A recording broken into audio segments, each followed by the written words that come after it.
Lisa, and I will be reading Grace for President, written by Kelly DiPuccio, pictures by Luann Pham, and it is published by Disney. One Monday morning in September, Mrs. Barrington rolled out a big poster with all the president's pictures on it. Grace Campbell could not believe her eyes.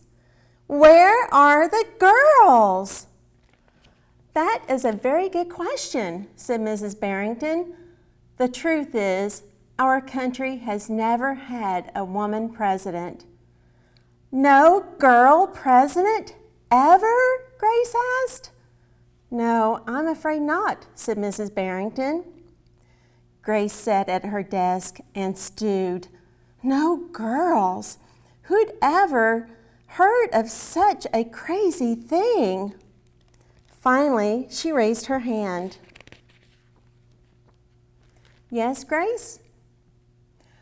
I've been thinking it over, and I'd like to be president. Several students in the class laughed. Well, I think that's a star-spangled idea, Grace, said Mrs. Barrington. In fact, we can have our own election right here at Woodrow Wilson Elementary. The snickering in the room stopped. Grace smiled. Would anyone else like to run for president? Mrs. Barrington asked the class. Nobody raised their hand. Becoming president was going to be easy, Grace thought. The next day, Mrs. Barrington made an announcement. In the name of democracy, I have invited Mr. Waller's class to join our election. Their class has nominated Thomas Cobb to be their presidential candidate. Grace's heart sank. Thomas was the school spelling bee champion. His experiments always took a blue ribbon in the science fair, and he was captain of the soccer team. Becoming president wasn't going to be so easy after all, Grace thought.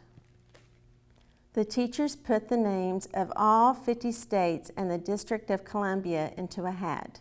Everyone except for Grace and Thomas got to choose a state. I'm Texas, said Anthony. I'm New Hampshire, said Rose. I'm Michigan, said Robbie. What does the number 16 mean? Each state is assigned a number of electoral votes. That number is determined by how many people live in that state, said Mrs. Barrington. Each of you will be a representative for your state. Altogether, our country has 538 electoral votes, Mr. Waller explained. On election day, the candidate who receives 270 electoral votes or more wins the election. Why 270? Asked Rose. That's more than half of all the electoral votes, Mr. Waller said. Becoming president really wasn't going to be so easy, Grace thought. Grace came up with a campaign slogan. Make history, vote Grace Campbell for president. Thomas came up with his own campaign slogan. Vote for Thomas Cobb, the best man for the job. Grace listened to what issues were important to the students, and she made a list of campaign promises. A peaceful school, no bullies. A cleaner school, no littering. Better hot lunches, no more fish stick tacos. Thomas came up with his own list of promises. Free tutoring, free soccer lessons, fish stick tacos every week. Grace made campaign posters and buttons. Thomas made posters and buttons too. Each week, the teachers set aside time for the candidates to meet with their constituents. Polls were taken. Voters were making their choices. Grace continued to campaign. At recess, she gave speeches. During lunch, she handed out free cupcakes. After school, she held rallies. Meanwhile, Thomas wasn't worried. He had cleverly calculated that the boys held slightly more electoral votes than the girls. At recess, Thomas studied his spelling words.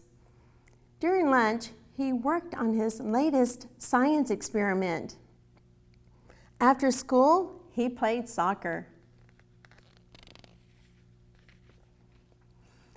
Even before the election, Grace made good on her promises. She joined the safety squad.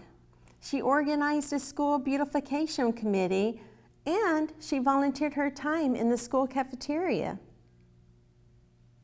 In early November, Woodrow Wilson Elementary hosted a special Election Day assembly. Grace and Thomas took their places on stage as the school band began to play. Henry was the first representative to approach the microphone. The Yellowhammer State of Alabama cast its 9 electoral votes for Thomas Cobb. Fletcher said, the last frontier state of Alaska cast its 3 electoral votes for the best man for the job, Thomas Cobb. Hannah called out, the Grand Canyon state of Arizona cast its 11 electoral votes for Grace Campbell. And so it went. State after state after state cast their electoral votes. The scoreboard in the gymnasium kept track of the totals. The voting demonstration was quickly coming to an end. Clara approached the podium. The Badger State of Wisconsin cast its 10 votes for my best friend, Grace Campbell. Grace looked at the scoreboard. Thomas had 268 electoral votes. She had 267. There was only one state still unaccounted for. Wyoming. Thomas grinned. Grace felt sick. Sam walked up to the microphone. He looked at Thomas.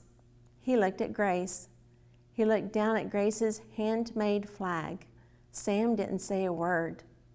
What are you waiting for? Thomas whispered. The band stopped playing. All eyes were on Wyoming. Finally, Sam cleared his throat. The equality state of Wyoming cast its 3 electoral votes for Grace Campbell. The gymnasium erupted in loud cheers and a few boos. Mrs. Barrington approached the podium. With 270 electoral votes, the winner is Grace Campbell. Thomas looked stunned. Grace hugged Sam. Why did you do it? She asked. Sam handed Grace his flag. Because, he said, I thought you were the best person for the job. The following week, students in Mrs. Barrington's class were preparing for their career day presentations. Grace volunteered to go first. She stood at the front of the room and glanced at the poster still hanging on the wall. My name is Grace Campbell, and when I grow up, I'm going to be President of the United States. This time, everyone believed that she would.